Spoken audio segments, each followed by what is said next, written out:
And we're back. Happy Women's History Month. We have an all new episode of News You Can Use, a podcast by PA Stands Up about Pennsylvania, people, power, and politics. I'm your host, Edwin, and I go by he, they pronouns, and I'm Director of Narrative Strategy here at PA Stands Up. I'm Hannah, she, they, digital organizer here at PA Stands Up. And my name is Sarina. My pronouns are she, her, and I am LVSU and NEPA's movement politics organizer. And before we dive into this episode, I'm going to fill you in about this political moment and share what's bringing us hope. And later, we'll hear from our special guests, PA Stands Up and Allentown City Council members, Gerlach and Natalie Santos. In today's interview with Cece and Natalie, Sarina and I will talk with them about their experiences as women in elected office, staying true to their organizing values, and how we can uplift women candidates. So, diving right into current events. As I said before, March is Women's History Month, and I personally don't think it gets enough respect, and maybe that's part of the problem. Women contribute to so much in society and in the world, and though there are dozens of famous women throughout history from Pennsylvania, we want to focus with a modern lens. We're going to try to shed some light on women in politics here today, with our incredible guests coming up soon. Nationally, there's so much going on and everything's happening so fast, but here are some top lines that I think you should be aware of. The Trump administration, under the cover of Elon Musk's Doge agency, continues to gut the federal government, laying off federal workers and causing chaos all around. But all is not lost. Here in Pennsylvania, Governor Shapiro signed an executive order which creates a clear pathway for former federal workers to bring their talents to state services across the Commonwealth. These workers now have a better chance of stability and an easier pathway to fill in jobs most important to our Commonwealth's infrastructure. This doesn't justify the time-consuming and underfunded benefit system we have for unemployment workers in PA, but it's a start. Democratic Representative Chrissy Houlihan, PA District 6, voted to censure fellow Democratic Representative Al Green from Texas for literally standing up to Trump's speech. We do not support this, just as an FYI. The only way we're going to make change is to stand together and pressure our elected leaders to dissent. With the on-again, off-again tariffs, we're also bracing for economic impact. This is going to continue to affect all of us. Eggs are now at $5 per dozen on a national average. We're also getting familiar with our mutual aid groups and our food banks because, let's face it, we're all going to need a little help soon. So take time to take care of your neighbors and share these contacts and resources with everyone in your community. In more Pennsylvania news, Jeffrey Yass is spending a dump truck load of money in Pittsburgh. Money spent by two top PACs during the election cycle on major Republican candidates can be traced back to Jeffrey PA's richest man. Special elections in Lancaster and Allegheny counties on March 25th, so make sure you go out and vote. May 5th is the last day to register to vote before the May 20th primary election. Register now and request your mail-in ballots ASAP if you need one. Also, in November, the PA Supreme Court retention race is going to be top of all of our minds. It's essential for our rights and liberties here in PA, especially if you're concerned about abortion rights, bodily autonomy, and fair school funding, and so much more. 3 seats are up for retention elections on November 4th, 2025. Kristen Donahue, David Winch, and Kevin Doherty. Worried about Medicaid? Because I know we sure are. Hey, Lehigh Valley and NEPA. It's Sarina, your resident Lehigh Valley baddie and NEPA baddie as well. Your U.S. Reps Ryan McKenzie, PA 7, and Robert Bresnahan, PA 8, were identified by People's Actions as movable Republicans on this issue. One thing that you can do is give their office a call and send them an email to let them know that we need to protect these imperative benefits for all PA residents. We're always grounding our work in hope. LVSU stood in solidarity with Lehigh Valley Starbucks Workers United, who hosted a sip-in/walkout demanding a much-deserved fair contract. Just one example of workers standing together and building power in our chapters and all over our Commonwealth. Republicans have been instructed to step up holding town halls due to massive influx of constituents laying into them about recent decisions made in Washington. Keep the pressure going. Through political pressure, we are making change. Folks are building stronger communities and having impactful conversations at troublemakers across all of our chapters. Remember, we have the power and the resources to get our communities to thrive when we come together. Thank you so much, Edwin and Hannah. This has been fun. Thanks, Sarina, so much for that introduction. I'm actually going to pass it back to you and Hannah to take over this interview. So I'll see y'all at the end. Thank you, Edwin, and thank you, Cece and Natalie, for being here with us today. To get started, can you just tell us a little bit about yourselves, your name, your pronoun, your role that you play within government, a little info about your background, and how did you get involved with PA Stands Up? And I will pass to Cece first. Sure. Hey, everybody. So my name is Cece Gerlach. My pronouns are she, her. I am on Allentown City Council, and I got involved with PA Stands Up. I feel like it was in 2020 during the protest. I know Lehigh Valley Stands Up was leading a lot of them and involved in a lot of them. And then in 2021, when I ran for mayor, PA Stands Up, well, LVSU endorsed me. So Great, thank you, Cece. And I'm going to pass over to Natalie.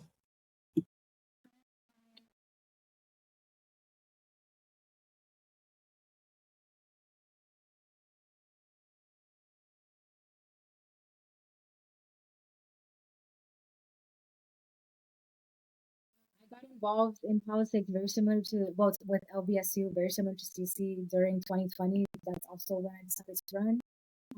I went for the LVSU endorsement, and you guys endorsed me.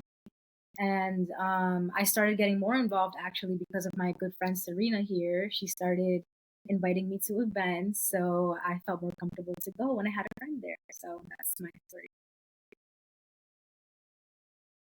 Love those stories. Thank you both so much for sharing and for being here with us.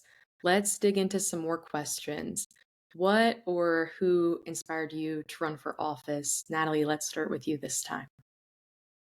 Yeah, so like I said before, in 2020, the Black Lives Matter movement started picking up more. So there were more protests happening around my area, especially in Allentown. So one day I was driving past the statue in 7th and Hamilton, and that's a famous place where demonstrations happen. And I was with my brother, and my brother looks at me and he goes, what are they doing? And I have to explain to my then 14-year-old, I think, brother, who is Afro-Dominican, like what racial injustice is happening in America right now. And I had a choice to make. So that choice was like explain that to him and then just leave him feeling helpless, or like find a way to have solidarity, right? So I asked him, do you want to join them after I explained all the horrors that were happening in America right now? And he was like, yeah. So we joined them in protest. It was a nice time. A lot of great speeches happened. And after that, I decided to get more involved in local politics. And from there, it was just all downhill. I started to meet a bunch of great people who had the same idea that if you want to make actual change, you need to get in power. So I'm just like, okay, so why not me? So one thing led to another. We led a very grassroots-led campaign. I ran on a slate with Eric Rodriguez, and Michael Forsetto helped me with that campaign. And we ran a great race, and we made it. Well, I made it to the council, so here we are. So that's what inspired me to get here. Amazing. Thank you for sharing that, Natalie. And we're always saying we want to see more organizers in positions of power who co-govern with people. So it's beautiful to hear that. Cece, what about you? What or who inspired you to run? well, I'm a bit older than some of y'all here. So I go back to Obama. Obama '08, I had just graduated from college, and he ran on Yes We Can. He said, be the change you wish to see in this world. And I was volunteering and working part-time at the Boys and Girls Club. There was this young lady, really, what's the word, gregarious, very, very intelligent, just like an overall leader. and she had came in and she had said to me that she was going to drop out. And I'm thinking, what, like, if someone like you drops out, then what does that say about all the other students who maybe don't have your level of confidence? So there was no effort from the Allentown school district to like stop her from dropping out or to bring her back into the school system once she had did so. She was going to Allen, and then I didn't know what a Democrat or Republican was until I started working on the volunteering on the Obama campaign. And then that led me to just do some research. And I Googled dropout problem. I don't think I used the word crisis. I just used the word problem. And then that led me to discover that there was a thing called a school board out in California who introduced a thing called a resolution to address the dropout crisis in that town out in California. So I said, well, I guess I got to get on the school board. And I just figured out, I joined the Democratic committee and just met the people I needed to meet to figure out how to get on this thing called a school board in 2011. And so I did that for 8 years, and then figured out that a lot of the issues the kids were coming to the schools with, I couldn't do anything about on the school board. So I figured, okay, I'll run for city council, and then I'll be able to help with issues like housing and mental health and safety. So that's why I ran for council in 2019.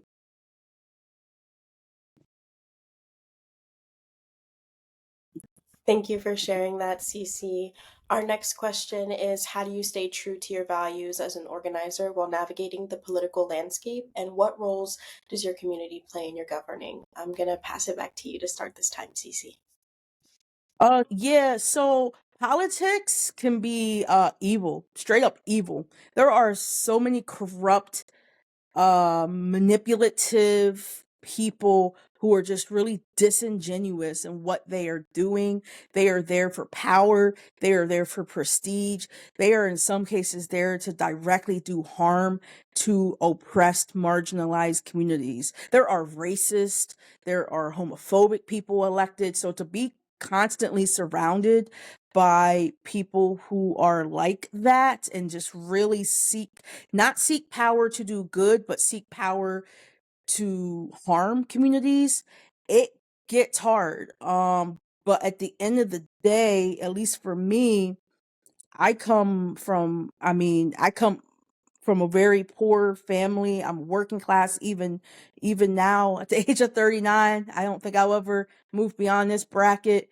And that's who I am. That's my values. I'm a working class person. And I don't even view myself like I'm elected clearly, but I don't take that on as like my identity. My identity is a working class person with a mom who has mental health issues and some intellectual issues and a family with all types of trauma and chaos. Like that's who I am. That is at the core who I am. And that is why I serve, to help other people who are in similar situations. And I like, in a very tangible way, I don't hang out with them. Like I don't go to the dinners. I don't go to the galas. I don't do all that stuff because it's not interesting to me. I don't care to get to know them on a personal level. I just don't. I'd rather go hang out at a laundromat than hang out at a gala. So that's how I kind of keep myself surrounded by people who I can relate with. Thank you, Cece. I'm going to pass it over to Natalie now. Yeah, thank you. And I really resonate with what Cece said when it comes to like not partaking in like their game, right? That's what we like to call it, the political game. So to stay true to my values, and especially in like this political landscape, I try, like especially now because I'm up for re-election, right? Like I'm calling people, I have to ask for money. I don't take money from people or organizations that like don't align with me morally. Um, and I also like in council wise, I try not to play that like, oh, if you vote for my bill, I'll vote for your bill, especially if it's something like that I don't agree with. Like, I'd rather just not have my bill passed then. Also, like, I'm more of a quiet person. I like to listen to understand, not just to respond. So I get hounded on that a lot because usually politicians are like more talkative, extroverted, and like I'm not that, and I'll never pretend to be that. So I just let how I vote on important issues speak for itself when it comes to that. So yeah, I try and stay true to myself. I always remind myself like I was voted in by my community. I'm there to be their voice. So if they're saying that they want a certain thing to be a certain way, especially when it comes to a bill being passed on city council, I take that into like heavy consideration with how I vote. So that's how I navigate. Thank you both. I think we can clearly hear your dedication to your community and what it means to co-govern with people and not for people. Like, yeah, I'm actually going to go hang out in the community, not at a gala. I actually work for these people. You know, it's not like I'm making decisions that I think are the best. No, you're actually listening to people. So, what are some of the most rewarding moments for y'all during your tenure in office so far? Natalie, let's start with you. Yeah, I think like since I've been in office, I think about 2 years in, my goal when I ran in the first place was just to get more young people in office. So since I've been in office, at least two other young people have ran for just Allentown local office. And not that I had like, not that I was like the sole reason for that, but I like to think that I had something to do with it and I try and support them in that regard, like hanging out with them, asking them if they need help with something, and just checking in, like, hey, like, how's your campaign going, things like that. And yeah, I just love seeing young people, especially young women, run for office in general. So that was really rewarding. And just recently, also for council, it was really rewarding to see. I think it was about 150 people, CC, that showed up for the welcoming city policy getting passed in council. I think seeing our community really show up and show out and actually speak for what they care about, that's really rewarding, especially when it's something that affects all of us and happens. So That's amazing. Not only like hearing how you're at such a young age already a mentor for other Gen Z folks, but the welcoming city policy, that is something we talked about in our last podcast episode too, and how much that gave us hope to see so many people coming together and getting shit done together. Cece, what about you? What have been some of the most rewarding moments from your tenure in office so far? Yeah, I'll share that one with Natalie. Yo, that was unbelievable to me, honestly, because that wasn't supposed to pass, man. Like, that was supposed to fail. At most, we were supposed to have 3 votes. It was supposed to fail 3-4, but I didn't even think the third person was going to come through. I thought it was just going to be myself and Natalie as usual.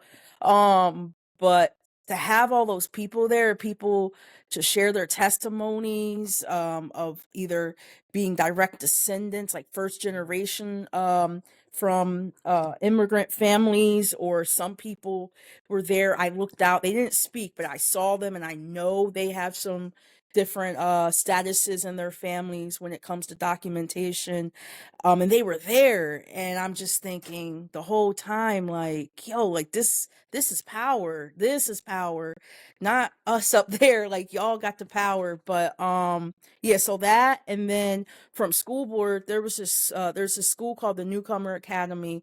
Previous superintendent, he was trying to shut it down, and I didn't know what it was called, co-governance at the time, but it took co-governance to pack the room, and we were able to get a Republican on the school board to vote in favor of saving the Newcomer Academy, which is a school for new arrivals kids, at that time just middle school and high school students when they first get to this country, to help acclimate them into the school system, and we saved the school. So that was amazing.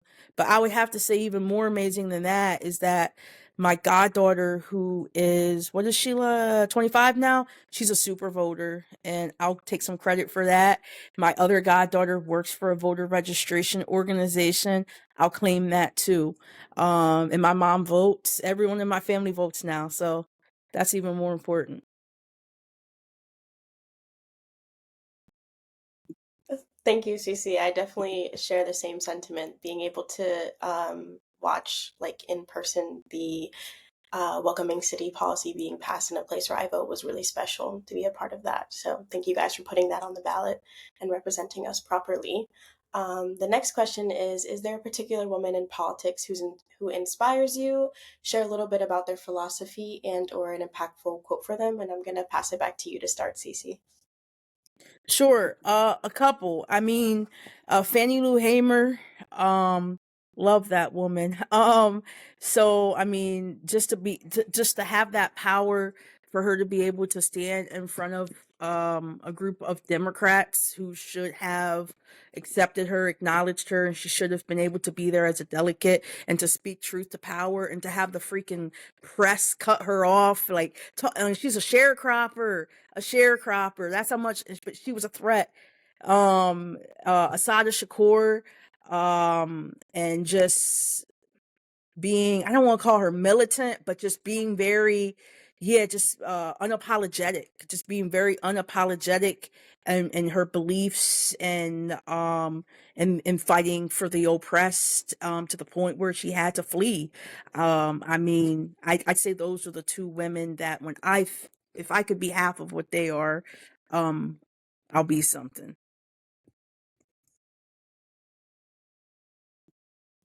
Thank you, Cece. You are already something in my eyes, but I will pass to Natalie. Yeah, mine isn't a politician per se, but she's a Latina art author. Her name is Isabel Allende, which is pretty famous around the world in general. And I have a quote from her. It's in Spanish. I'll translate right after. It's Puedo prometerles que las mujeres trabajando juntas, conectadas, informadas y educadas, pueden traer paz y prosperidad a este planeta abandonado. So that basically translates to, I can promise you that women, when they work together and connected, they're informed and they're educated. They can bring peace and prosperity to this abandoned world. So I think that really resonates with me, because that's like, that for me at least, that's like the end goal: getting more women in politics, getting more women in leadership in general, to bring peace and prosperity in general, not just in politics. So That's a beautiful quote, and honestly perfectly segues into what advice would you give a woman thinking about running for office, and how can we, as constituents, as folks who care, how can we encourage more women candidates? Natalie, let's start with you. yeah, I mean, I'll tell y'all what I wish I would have told myself. Like, even if you're not the loudest or like the biggest, or like, what's that phrase,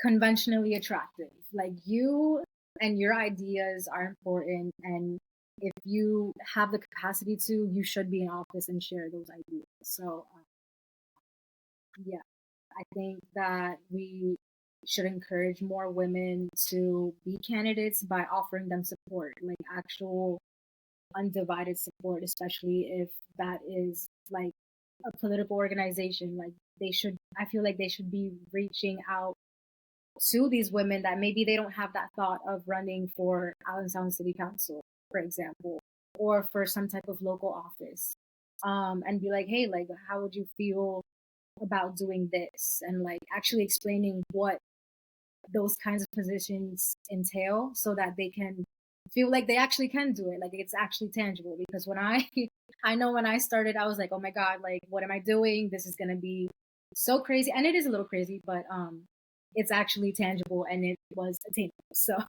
I just wish I would have felt that and known that when I was running.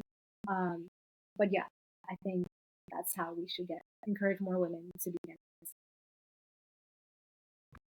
I love that. And you can hear how dedicated you are to getting more women in office, especially fellow Gen Zs. And I love the way that you can kind of honor yourself and show love to yourself by giving other people that advice.